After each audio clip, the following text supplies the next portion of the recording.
she began to talk about how she has a recurring vision of this very dark cloud with a little shining light in the center that grows. And as she was saying this to me, I was, of course, imagining my own dream.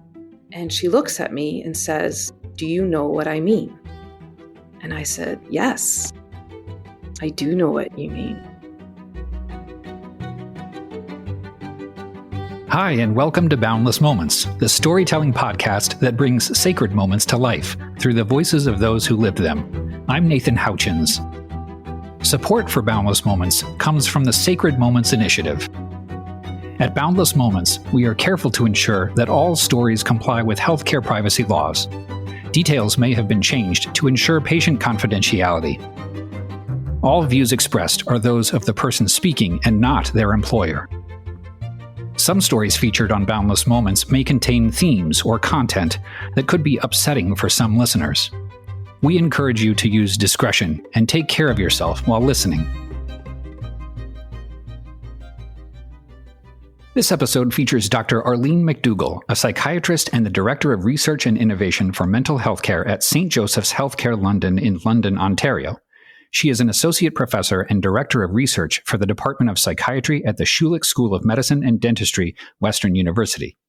She leads transdisciplinary and cross-sectoral innovation initiatives tackling complex mental health and addiction system challenges both locally and globally. This includes MINDS, Mental Health Incubator for Disruptive Solutions of London Middlesex, Ontario, Canada's first social innovation lab addressing community mental health challenges, starting with the mental health of youth and emerging adults, and the Create Kenya model of recovery from serious mental illness in low-resource settings with integrated social enterprise employment, psychosocial rehabilitation, and peer support. Dr. MacDougall also conducts mental health services research on access to emergency psychiatric care, the collaborative care model, and early psychosis intervention. Clinically, she is a consultant psychiatrist to the Southwestern Ontario Aboriginal Health Access Centre and the Thames Valley Family Health Team. Dr. MacDougall is also the founder and CEO of the Global Minds Collective, a registered Canadian charity dedicated to building capacity in mindfulness, social emotional learning, and mindful social innovation, empowering individuals, organizations, and communities to foster resilience, well-being, and systemic change. She has been recognized as a global young physician leader by the International Inter-Academy Partnership. In our conversation, Dr. MacDougall shares her profound experience with dreams, healing, and the transforming power of the sweat lodge. She reflects on a terrifying dream from her youth that became a symbol of her journey through pain and hardship. In her work as a psychiatrist, she highlights the importance of mindfulness in learning to sit with suffering, and how connecting to something greater than herself led to deep connection with a client through their shared dream.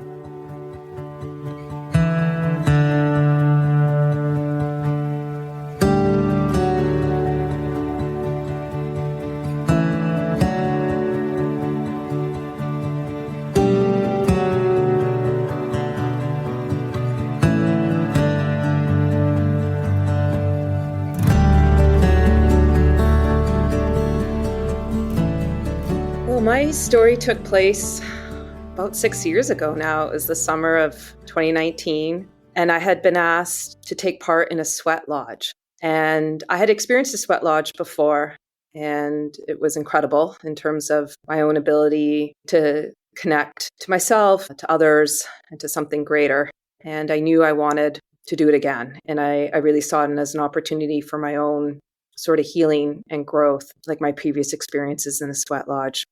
But this one was very different and very unique in the sense that the sweat lodge keeper had invited another member of the sweat lodge to do one of the rounds.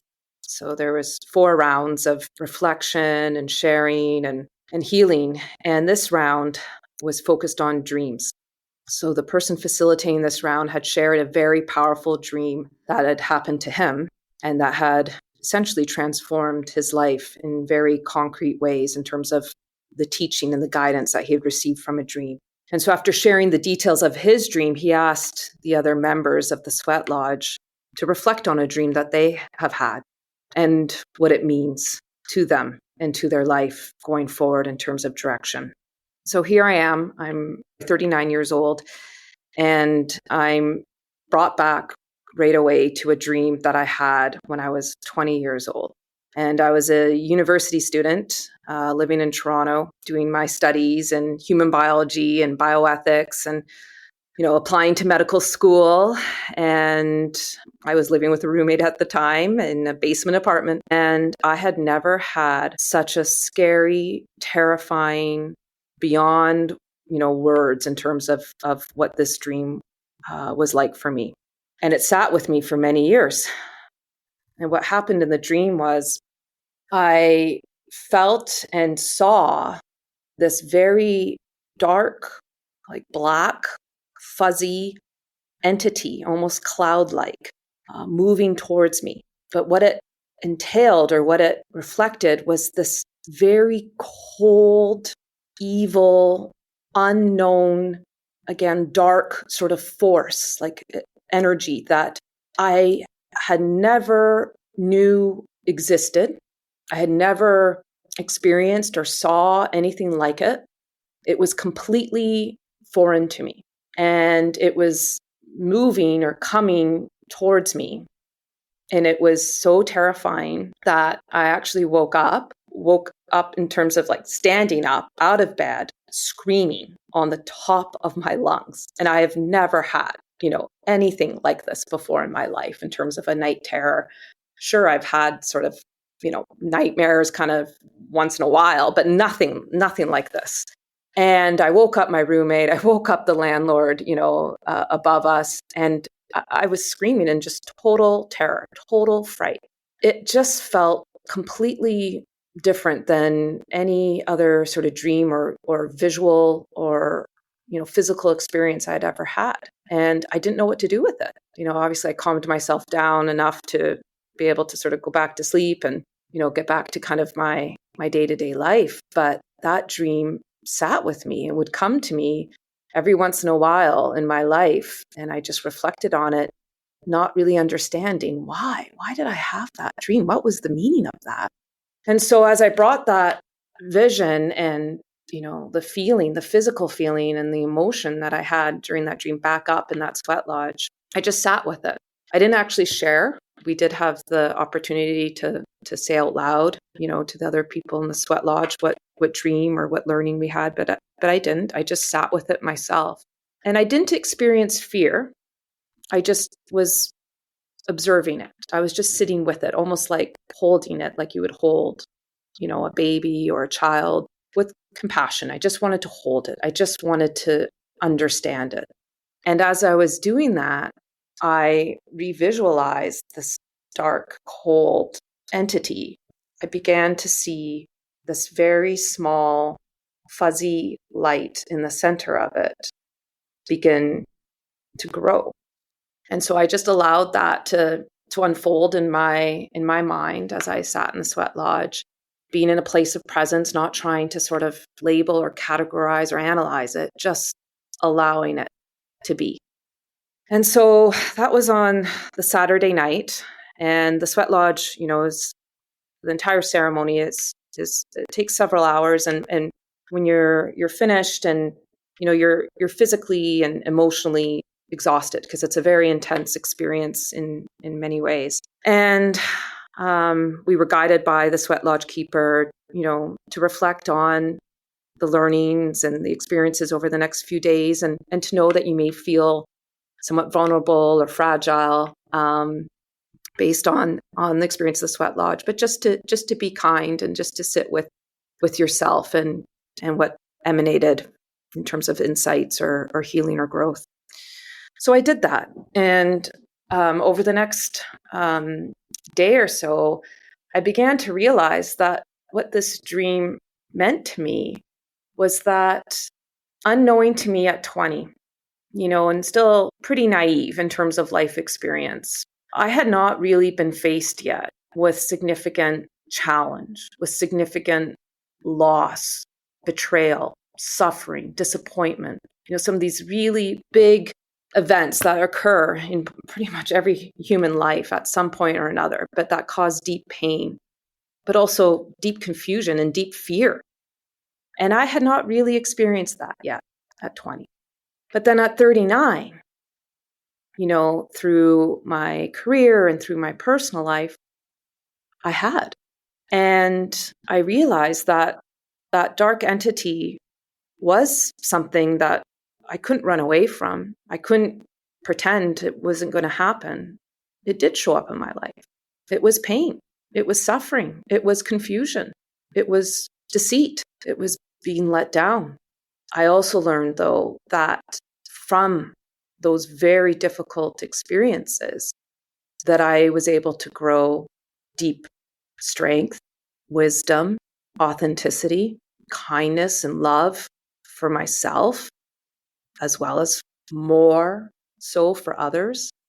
And that through that darkness, in those dark experiences, light was able to develop and grow and balance the darkness and respond to it and counter it. So on that Monday, so 2 days following the sweat lodge, I was working as a psychiatrist at a service, at a clinic that supports Indigenous peoples. And I've been, doing consulting psychiatry there. So most of my work is really, meeting people once and doing an assessment and providing diagnosis and recommendations to themselves and to their primary care providers. And that Monday afternoon, after the sweat lodge, I was meeting with a middle-aged woman who had chronic depression and anxiety and a lot of trauma, including intergenerational trauma, but a lot of trauma that had not been fully addressed or fully processed and treated. As I was doing my assessment, though, it became clear, she was disclosing to me that she was actively suicidal. And so I was very quickly adjusting as a clinician from, being in an assessment mode to being in an intervention mode and having to develop, some very practical, concrete interventions and strategies to shift from, acute suicidality and reduce risk. So we began to talk. We began to switch from, exploring her symptoms and exploring her, the impact on her life to really exploring who she is and what matters to her and what meaning life has for her and what her purpose is, despite all of the challenges, mental health and otherwise, that she was experiencing. She began to talk about how she has a recurring vision of this very dark cloud with a little shining light in the center that grows. And as she was saying this to me, I was, of course, imagining my own dream.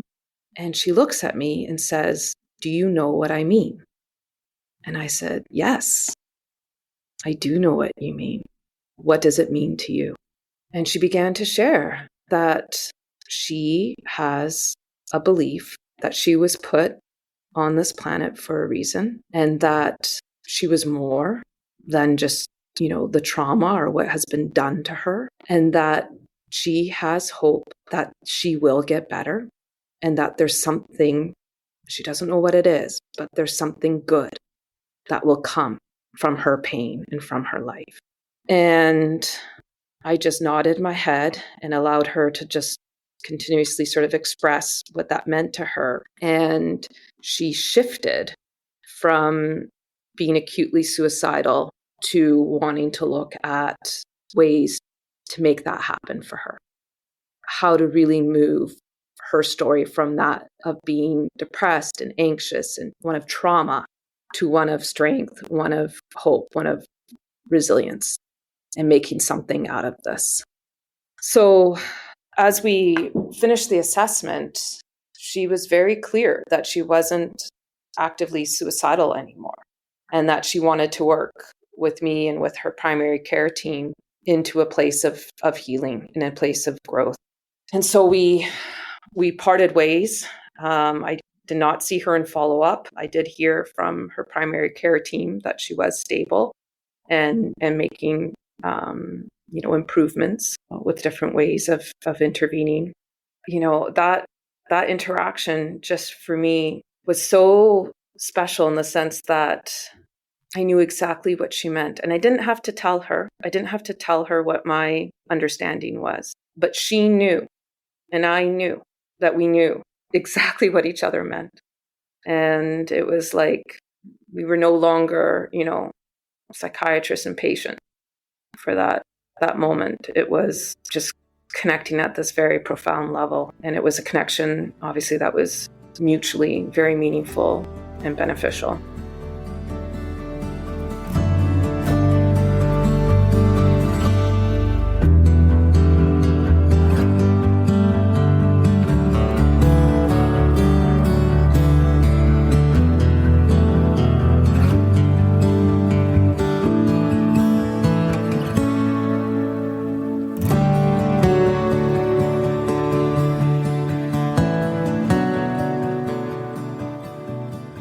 Dr. Arlene MacDougall, thank you so much for sharing that incredible story of hope as a light in the center of the dark cloud and the shared genuine connection through dreams you had with your client. What a privilege it was to hear that story. Thank you. Let's go to the sweat lodge then. Can you paint a picture for us of where you were, what the atmosphere was like, what it smelled like, what it felt like, what you were thinking about and feeling in those moments?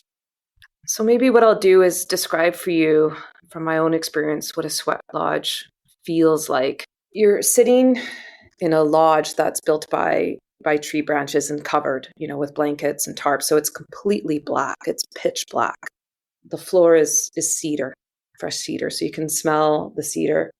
The rocks that are heated in the spirit fire outside of the sweat lodge, that are the ancestors, the grandmothers, the grandfathers, are brought in over the 4 rounds.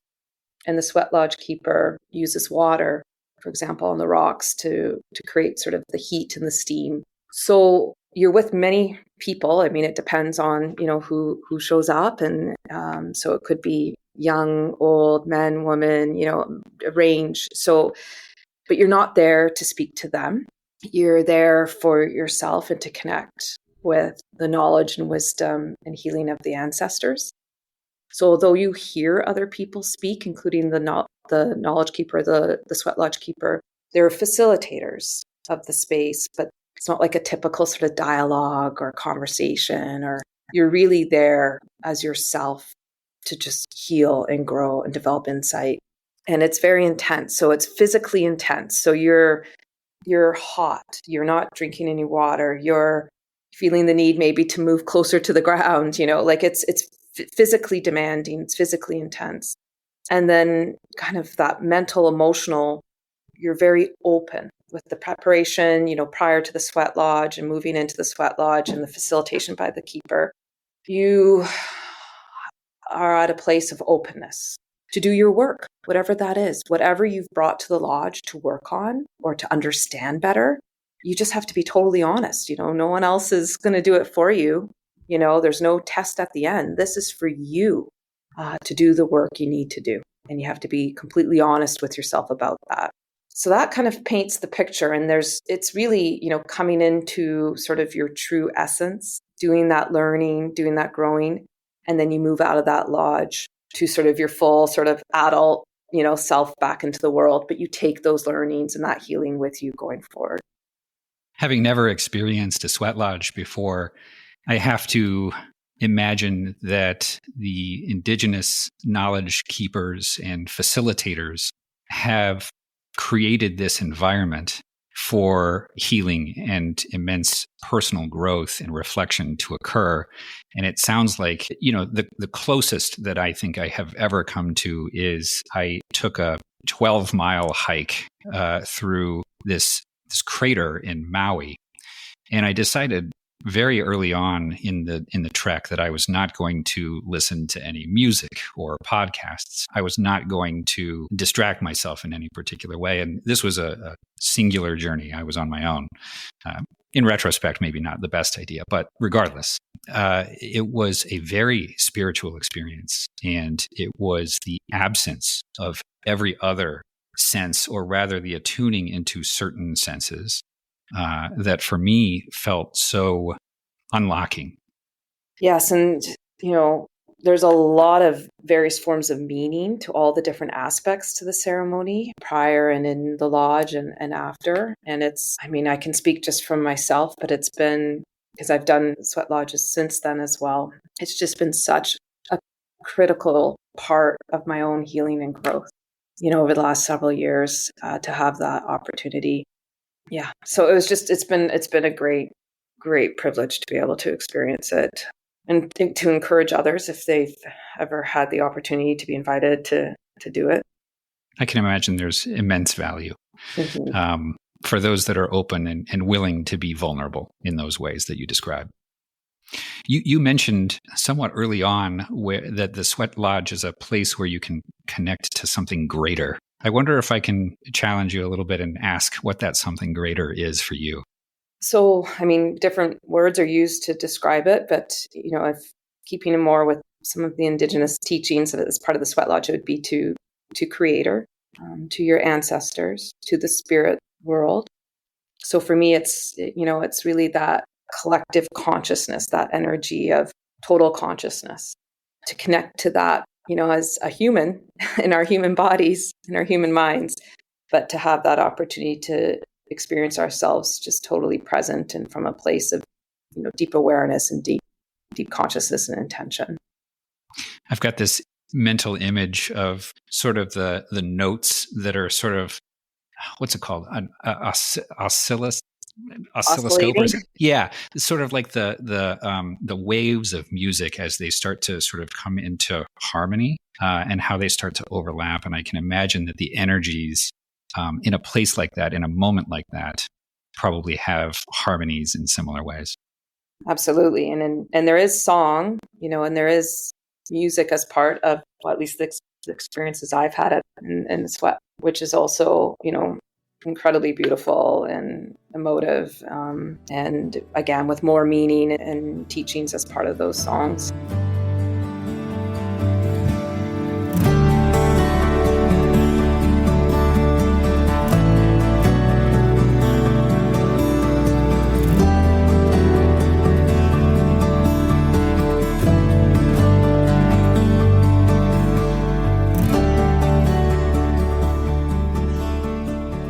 I want to take us for a moment back to the really terrifying dream that you described so vividly. As you reflect back on that dream, even now, did you ever talk about it with anyone else, like you're doing now at that point, other than sort of your roommate? Not into any great depth. I had brought it up, I can't remember specifics, but at least a couple of times in my life as one of these things that I experienced, I can't really make sense of.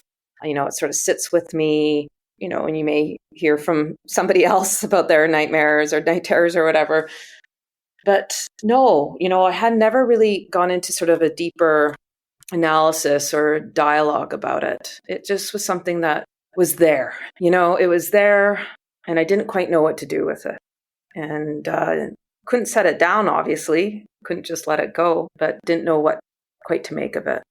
And now in retrospect, I don't want to put words in your mouth, but I wonder if it felt sort of like a premonition of future events. Totally, 100%. That's how I realized it was.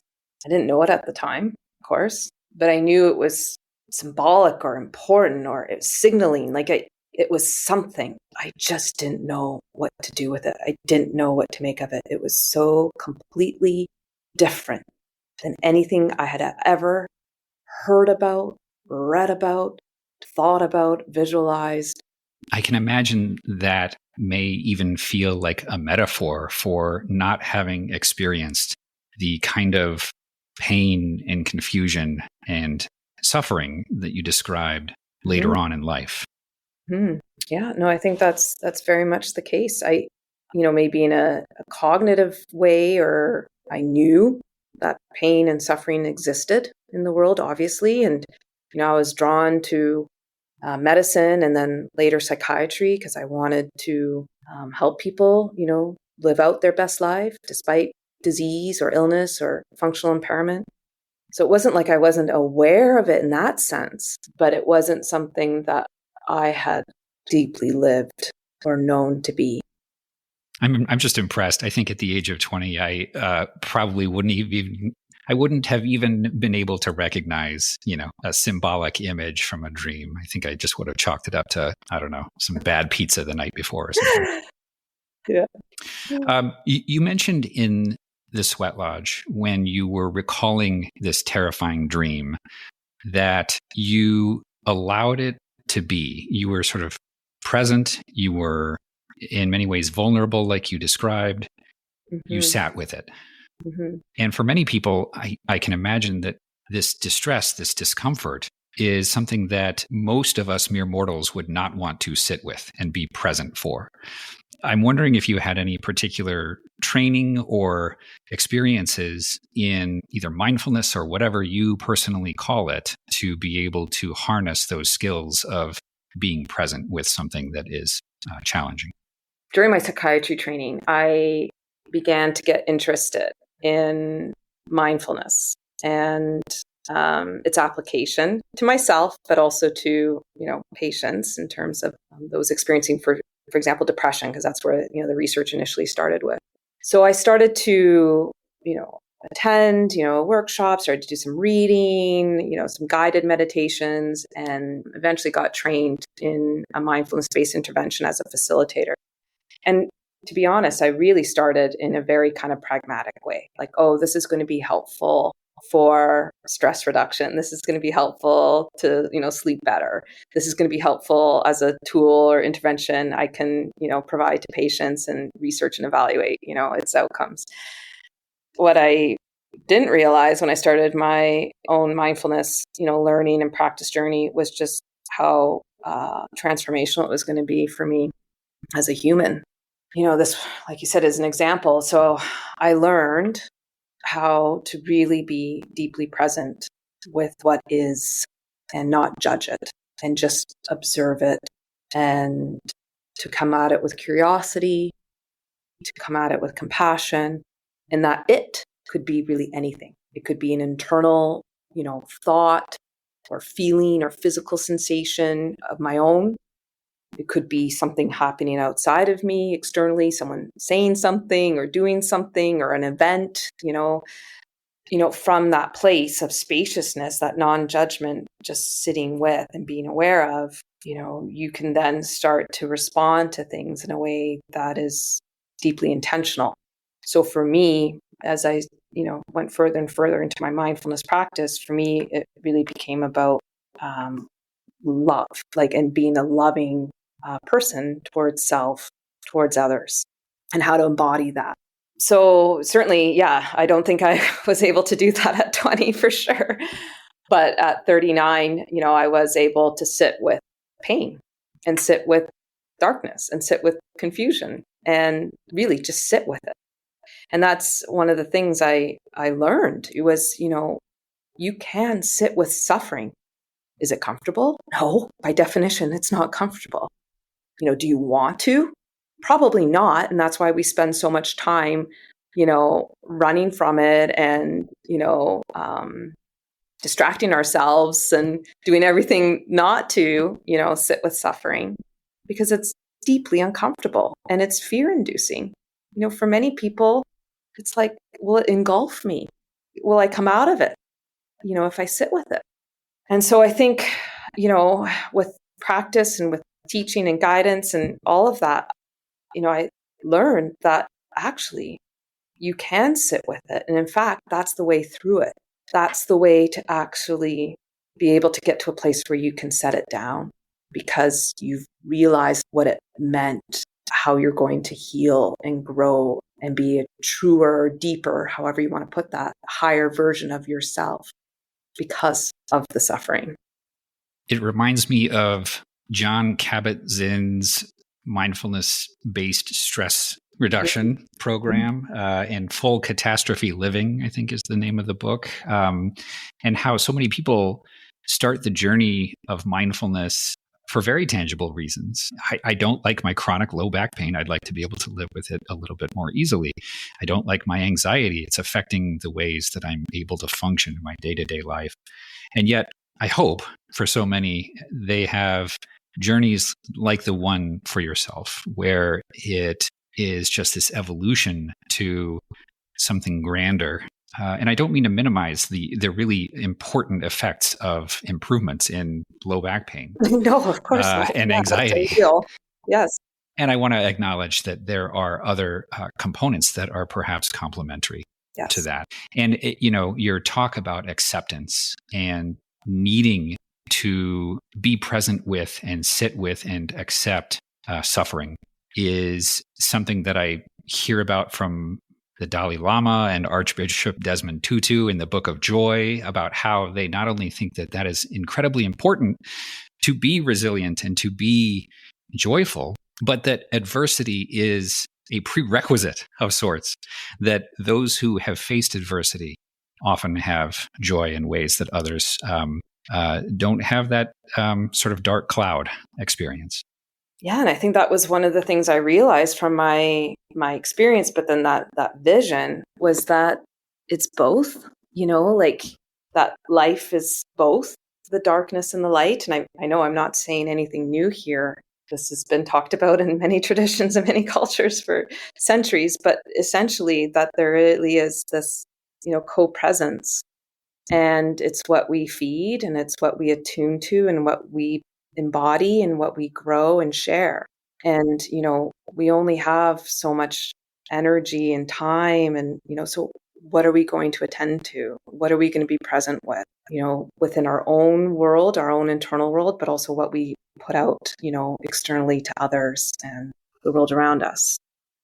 All of the great heroes' journeys, all of, the stories of sort of lightness and darkness, they, in many ways, simplify the complexities of trauma and healing and growth, and yet I think can be such a powerful symbol.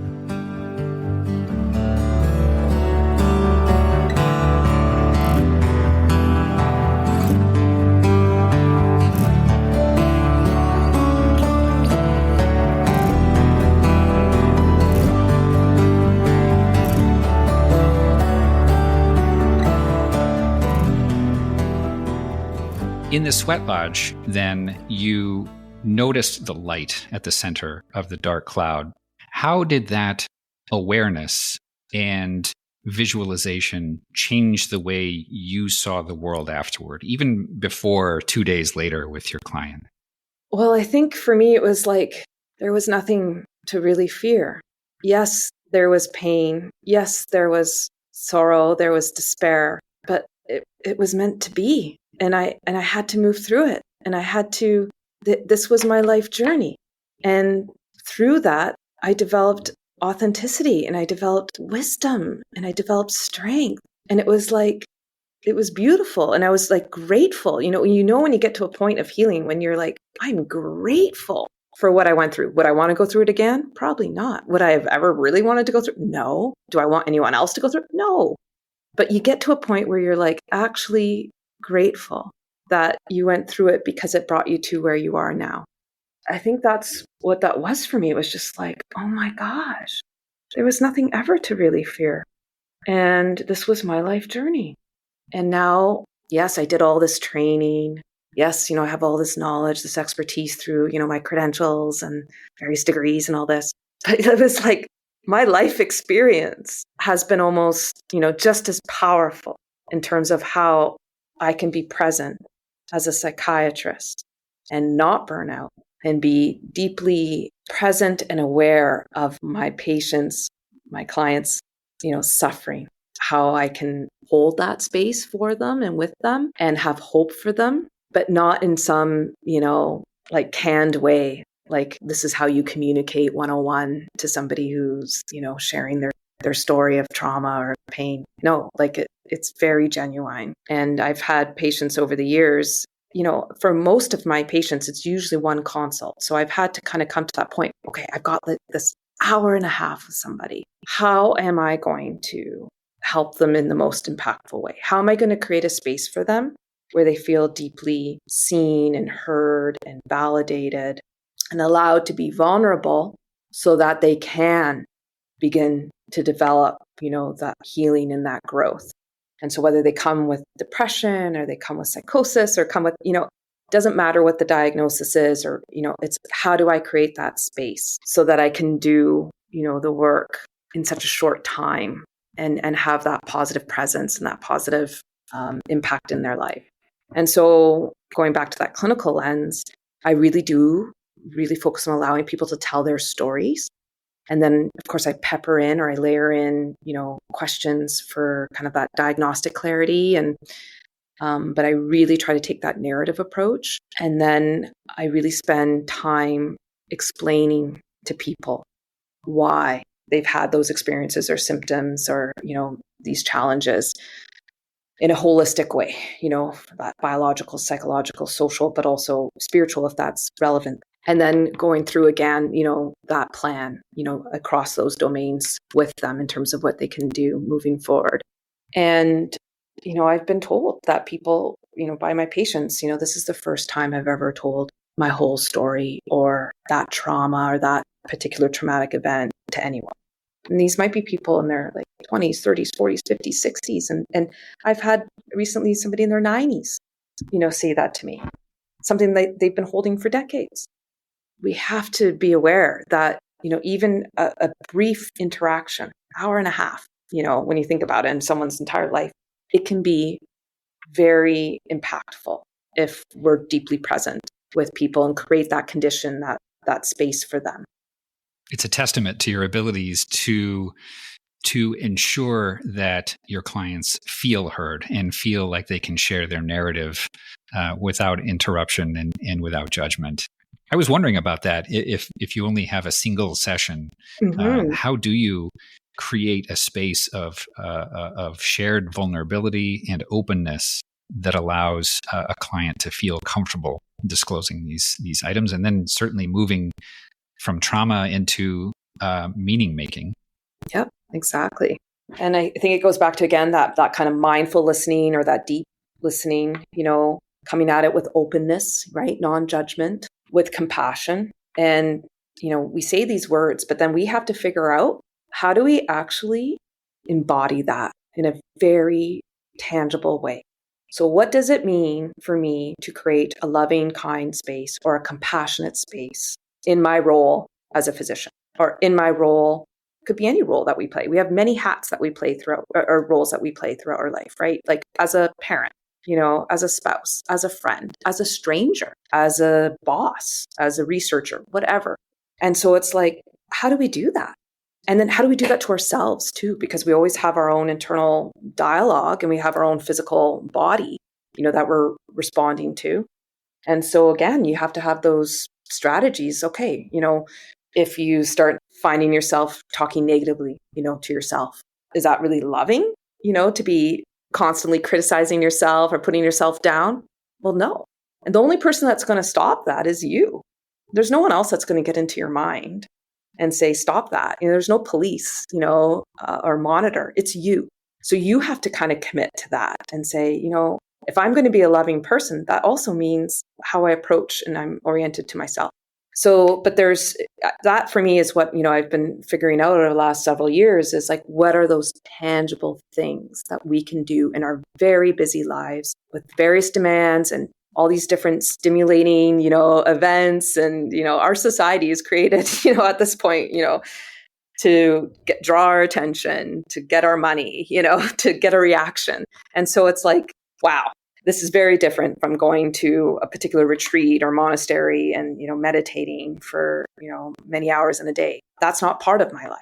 My life is very busy, with many people dependent on me, for example, or looking to me for care and support. How do I show up in a mindful, present way, right? So that's something that, is an ongoing thing for me. It's not like my toolkit that I have now is going to be the one I have in a year. It will set some things down, bring some new things in. It's really worth thinking about, in my opinion, just because, yes, that resonates deeply. I feel like sometimes I have to shield myself against all of the various aspects of modern society and its draw away from being mindful and being loving and kind. It's just a frank reminder of how we can do that every day and show up for ourselves every day, despite all of the distractions. Exactly. And like for many of my patients, when I, do a bit of kind of like, I guess, psychoeducation around mindfulness-based interventions to how it might be helpful for, their depressive symptoms or anxiety or trauma, as I talk to them, one of the things I do explore is like even creating that space for yourself to have that conversation, to have that reflection of like, what is meaningful to me? What do I want my life to be about? What impact do I want to have? Some of these really fundamental questions. A lot of people don't have the time or don't make the time or are not supported to do it. And it's like, it's so critical that we, check in with ourselves and say like, what do I want my life to be about? And it may be for some people, it could be peace or it could be truth or it could be justice. Like, it's all these various, different values or ideals. But when do we even have the time, or make the time to say, hey, actually, I want my life to be about kindness. And okay, what does that mean for me right now? And how would I enact that, embody that? So even creating that space is difficult for many. For most people now, it has to be specifically carved out. It has to be intentionally protected. Yeah.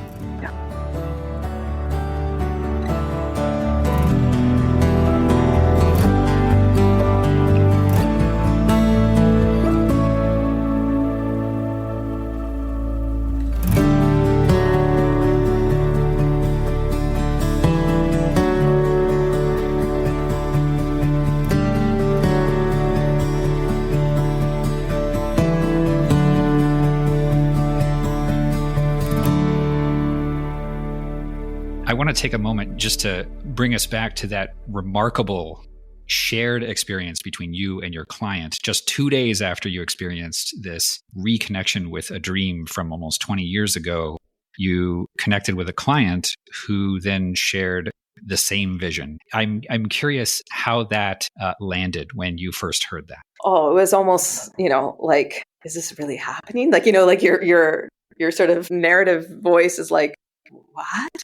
And so you're like, you're in the moment. And then you're also sort of like out of the moment going, oh my gosh, like, is she really saying this right now? Like, it was just so incredible, so unexpected too. And then, for her to ask me, do you know what I mean? It was already like she knew I knew what I meant. Or I wondered about that. Yeah, like it almost seemed like, because again, that's not really something that you would normally ask. Like, do you know what I mean? And those sound like very intentional words that she asked you. I had the same reaction. Yeah. And then, of course, very genuinely, I could say, yes, I know what you mean.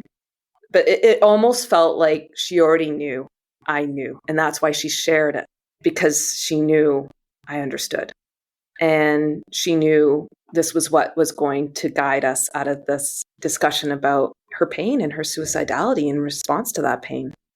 And it was an opportunity for that genuine connection through a truly shared vision. Had anything ever happened like that before, where it sort of felt beyond coincidence or beyond chance?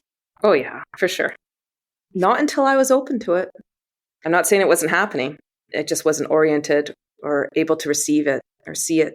So again, I would say over the last few years, as I developed my own practice of being, deeply present and aware, and then it's happened, more and more. What do you think those moments are inviting us to listen to or learn? What deeply is. I always struggle trying to explain this because it never feels like words do it justice. I think that's one of our limits as humans, is we have to put things into words often. Not that we can't express ourselves in other ways. I get it. Just the total interconnectedness, and I think, because of our senses, we see things as being separate. We feel things as being separate, but that's just because of our bandwidth in terms of what we can sense, what we can perceive. But in fact, things are highly connected. And it's those moments that just go, boom, see, like there's just such an intense sort of deep connection that's always there. And it's just whether we're open or able to see it, but it's there. If you could send one message back to your younger self about that dream and this experience, what would it be? Oh, wow. Ooh, you're going to make me cry. I mean, the words that come to me is like, you're going to be okay. That all of it, even the dark stuff, is capital G good. It is to be, and you'll be okay. You'll be good. Well, Dr. MacDougall, I thank you so much for sharing your story, for being open and vulnerable with me and with anyone that listens to this. It is a really beautiful reminder that there is no substitute for love, for kindness, for acceptance, and for a shared lived experience when connecting with others. It is powerful. It is kind of you to share this, and I really appreciate it. Oh, thank you so much. Thank you for this opportunity and for listening. Thank you. My pleasure.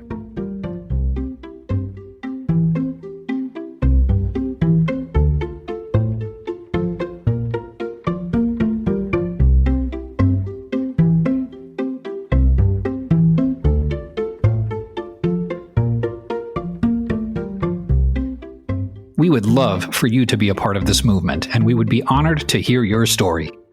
If you have experienced a moment of grace, connection, or empathy that changed you, we invite you to submit it for consideration to be shared on Boundless Moments.